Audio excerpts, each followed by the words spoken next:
Welcome back to another episode of Questions with Crocker and my husband, where we go behind the scenes in vet medicine while answering your questions. So I am really excited about this episode today. We are going to talk about the 5 things we wish we would have known before vet school. Shane was not a vet student, but you were very supportive and definitely a part of vet school. So yes.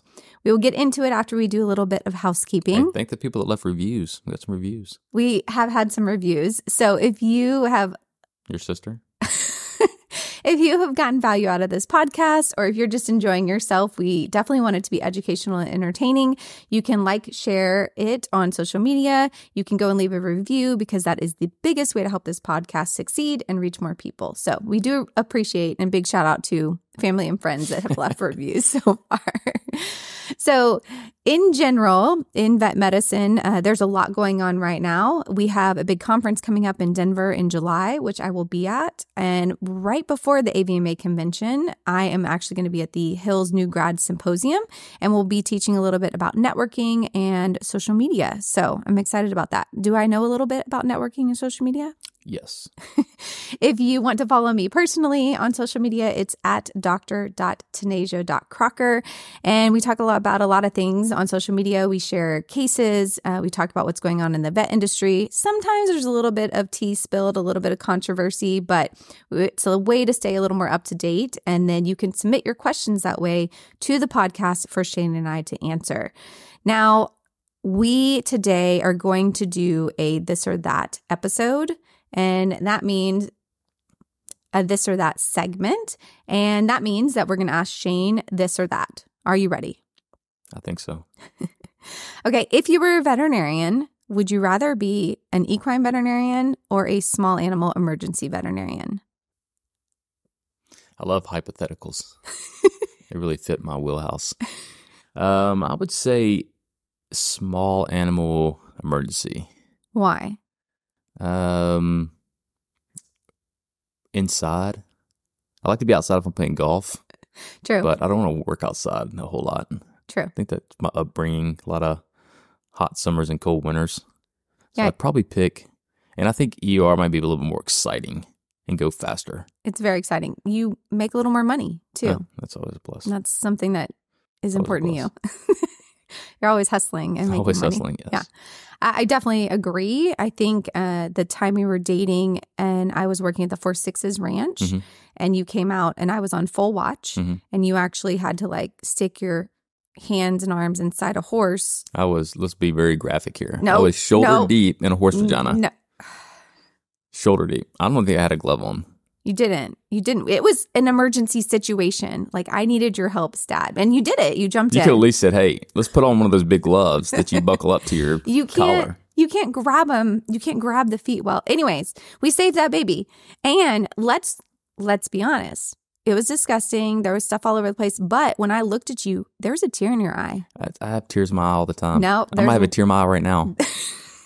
There is a little tear. So you understand the magic of what we do as veterinarians. Yes, I understand that. And saving lives and helping pets and their owners, that's something that's very important to us. So I actually think you would do good other than you don't like to get your hands dirty. Honestly, and this is probably another segment, but the time you cut the tongue and that stuff dribbled down my back, that might have been worse. The abscess. I can still smell that. And we're still married 16 years later. That's close. Great. That was a close call. Yeah, there's a couple of people on the phone right now ugh. Yeah, me. I'm about a tear in my eye. Okay, so before we had all those wonderful experiences together, we were in vet school as a married couple. Yes. Got married between first and second year. And there's a couple things that we wish we had maybe known a little bit more about before we went into vet school. So number 1 is I wish I had understood how much vet school debt can really be. Yes. That is a huge burden for a lot of students. A lot of young veterinarians. But would it have changed your mind of going to vet school? Absolutely not. Just kind of being aware would have been helpful. I mean, I think most industries, if you tell somebody, hey, you're going to go to school all these years, you're going to fight to get a spot, you're going to fight while you're in school. And then when you get out, you're going to have about $200,000 to $300,000 in debt and maybe get paid $100,000 at your first job. Or if you go into large animal or mixed animal, less. Most people would say absolutely not. I think that baseline's moving up, though. I mean, I think if you look at the industry as a whole, I think the compensation for veterinarians is starting to increase. Maybe not to the level of debt that they've been taking on, but I think that needle is starting to move. The debt to income ratio is still dramatically off, Agreed. Especially compared to other higher level educations. But I think it's important to know, because what I see is a disconnect between generations. So, one of my previous bosses had $600 in debt when he got out of school, and another one had $6,000. Huge discrepancy. And that really affects what you were able to do as a young veterinarian financially, and then with your career, because you might feel like you have to sign on to somewhere that maybe is not your dream job because you have such a large debt load. So I think that's something that we have to recognize as veterinarians, and especially if we're, I guess, millennials, that the younger generation. I'm not millennial. I'm Gen X. You're Gen Y. What am I? You're an older millennial. No. 100%. What's the cool one? I think I'm Gen X. Isn't Gen X the cool one? I don't know what the cool one is. I'm going to research that. We'll look that up. I will say we need to make sure. I need like a research analyst. Maybe you can do that for Izzy. Like I could give her facts and let her Google it. All right. So that's number one. And I think it's something we all need to keep talking about and we need to keep addressing in this industry. Number two, and this is one that applies specifically to me, is grades don't actually matter that much in vet school. What was that face? Well, I mean, if you would have studied a little bit more, grades potentially could have been a little bit better. I actually ended up with like a mid-B average, and I think that that's pretty good in vet school. How many jobs have you received where they checked your grades? Never. And that's what I think is important. Students, unless you're going into an internship in like academia or something where it's really competitive at the next level, if you were just graduating with your vet degree and you're going to go into small animal general practice or equine practice, literally no one is going to look at your grades. I've never looked at the grades on any young vet's resume. I care a lot more about the communication, about your work ethic, about how you are with a team, and your grades don't matter. And who really doesn't care is your clients. Good point. They will never ask you. I'm going to start asking that question. You're not. Yeah, I know. There's like young vets that are like sweating. But no one will ever ask you, what are your grades? What did you make on the NAVLE, the national test? That's something else that's really stressful. NAVLE? The NAVLE. I knew that. The North American Veterinary Licensing something, I think. Exam? Got to look that up too. Man, we are spewing facts right now. Killing it. But I do think that's an important takeaway for vet students. If you're stressed right now, if you're worried about that B versus that C, unless you're applying for an internship, don't stress about it. Honestly, don't. I don't think it's worth it. All right, number 3. And this is one that might have affected our relationship. But number 3 is there's actually international AVMA accredited vet schools. Yes. So we recently took a trip. I think you just recently learned that. Yes. We took a trip as a family. I was speaking overseas in the UK, and we went to the Royal Veterinary College. We went to University of Edinburgh and Bristol. And 1, it was gorgeous. Yes. 2, they all had pubs on campus. Yes. And 3, everyone was a delight. And I really think if we hadn't been dating and I had known, or even though we were dating. You could have brought me. I guess I could have brought you. But I think if I had known this, I would have applied for international schools. I think it'd been very cool to spend some time overseas doing that. But can you practice medicine in the States? So you can. That's a great question because they're AVMA accredited schools. So as long as you take the NAVLE and you graduate from there, you can come back and practice. But is it like the island schools where you're there for a certain amount of time and then have to spend time at like A&M? No, most of them do all the training there and you don't do your clinical year here in the States. The other thing is it is dramatically cheaper, dramatically versus the States. Now, a majority of the time that's because they want you to stay and work there, right? And so there's a question about going and getting a cheaper education and coming back. But I also think just in general, experiencing a different place to live, a different culture, a different way of practicing is really cool and really different. As a veterinary practice owner now, would you hire somebody that got their education overseas? 100%. Some of those schools have really great rankings, and I met a lot of the students from there, and they were a delight. They were great. I feel like I'm in control right now. I'm asking very good questions. You are. I'm very proud of you. And you're not getting fired in this episode for sure. Dang it. I'm still the boss. All right. So number 4 is it is important to know when to ask for help. Mm-hmm. I'm great at this. I'm horrible at Asking for help or Yes. Drowning and then asking for help, maybe? I was thinking more like demanding help. Oh, I see. Yeah, different thoughts Different thought there. process. So I do think that I'm a decision maker. Yeah. Like I don't need a lot of help when it comes to making decisions. Sometimes maybe I should ask for more input. I think so. I think you process data pretty quick and don't need a lot of data to make a decision. I also think I'm not really scared to fail or to make the wrong decision because I always know there's another path if something doesn't work out. Hence, all of a sudden deciding to do a podcast and it might not work out. I can't wait to see this train wreck. I know. We'll see. So in general, one of the things is I do think it's important to ask for help when it comes to the business side of veterinary medicine. Everything you can soak up into vet school about business, joining VBMA, being a part of that training, really, really important because it's not something that's emphasized in class. And as you and I know now, owning a hospital, it's something I am severely lacking in, being so far out from school.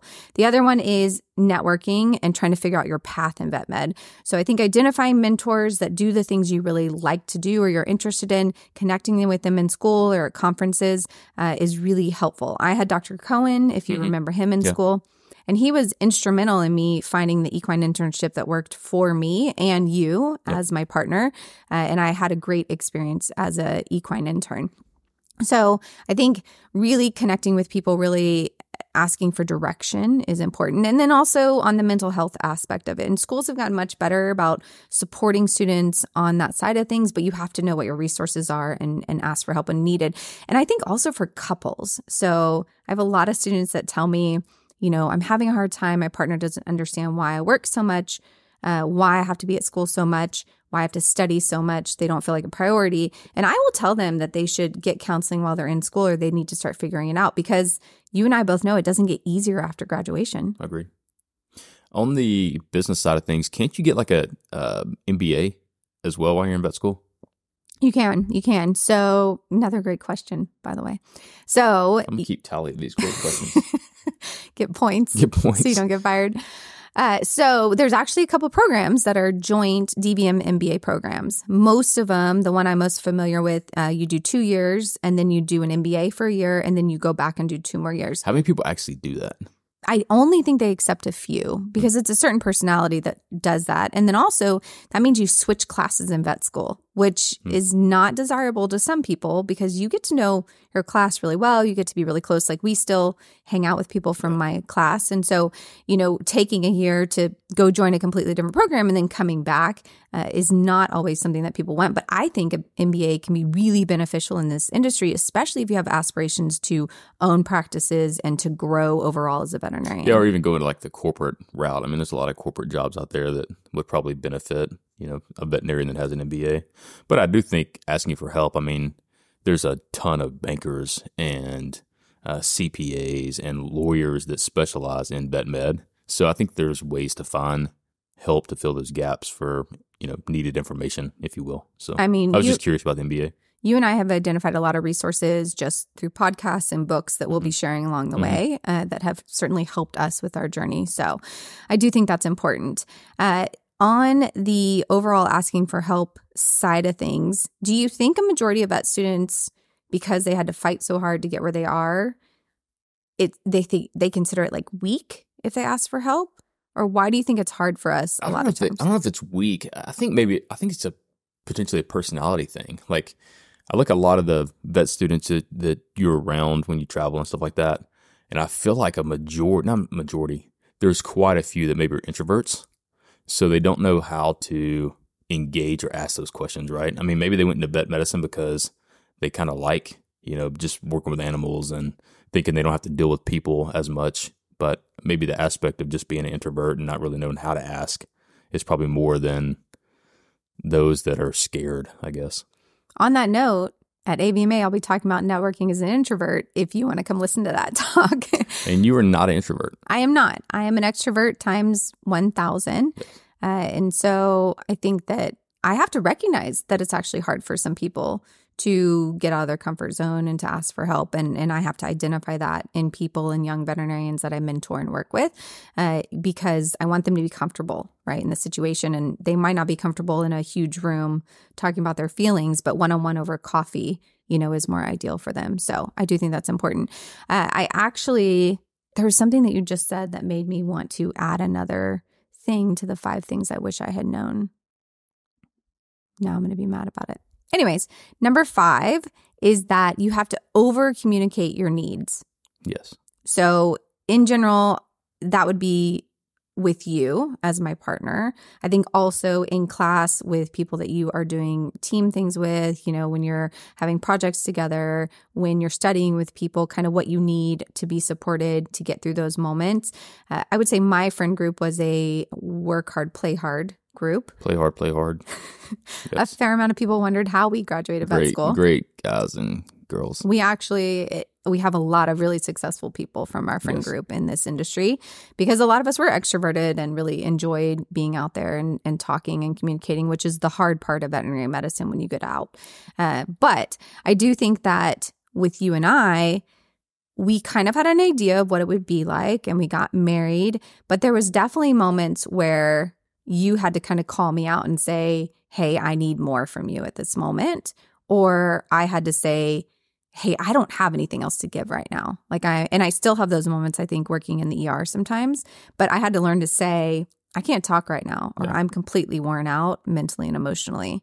Do you think that's accurate? I think it's very accurate. And I think we're looking at the 5 things you wish you would have known in vet school.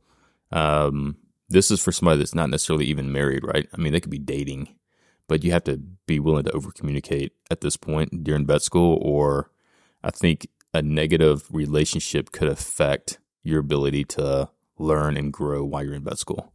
And again, I wasn't a student or a vet student, but I could see where if you're having negative relationships, how that would affect your ability to gain knowledge while in vet school. Focus. Kind of distract you, yeah. Yeah.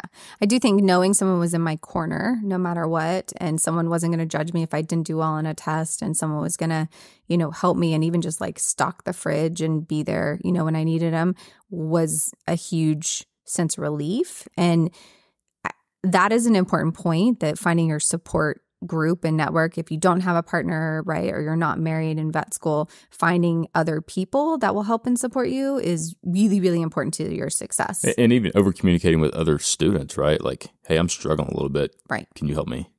Or I really needed some time away to go do something. Just communicating that, I think, is going to be very important. There was actually some people I knew that talked all the time about grades. I mean, after every test, I got this, what'd you put for this answer? Before anybody else, had their grades and we knew how everyone ended up. And I had such anxiety coming out of the test and listening to them because I'm like, oh, I put something different. So I had to learn to say, I'm not going to talk about the test. I'm not going to talk about my grades because for me, it was not healthy for me to do that. But my friends were super understanding. And honestly, most of them were not the ones that were doing it a ton. But I do think recognizing those things and saying, this is what I really need in this moment is important. And doing it in the moment and not waiting until you crash and burn, which is something veterinarians are really bad about doing. Yeah. Burnout is huge. We're trying to avoid that. Yes. Anything else about vet school that you would like to share? I think you have to embrace that time, right? Whether it's you as the vet student or the partner, it's a very unique, special time. You need to embrace that. Don't just think past it, or I can't wait till we get done with this and we're going to go here and practice medicine. Embrace that time because it's, you'll never get that back. We had a lot of good times, a lot of good social networks, a lot of growing as a couple during that time. And some people say they hated their vet school experience, I think because... And I hate that. I hate to hear that. I do too.